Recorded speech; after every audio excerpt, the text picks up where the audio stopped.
ग्रामपंचायत इमारत होत नाही करता राजभाईंना मी विनंती केली आणि त्यांनी माझ्या विनंतीला मान पण दिला।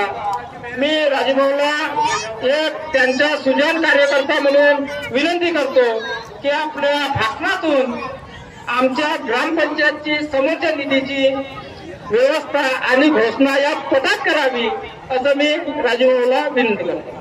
ग्रामपंचायत गावाचा आत्मा असते आणि त्याच्यामुळे त्या सर्व सोयीयुक्त राहिल्या पाहिजे।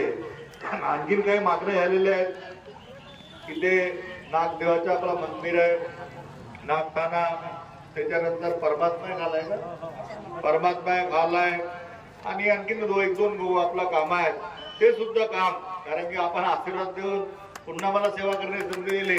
पण 10 ते 15 लाखाची निधी लवकरात लवकर आम्ही आपल्याला देऊ याची मी ग्वाही देतो आणि आपल्या स्वतःला विनंती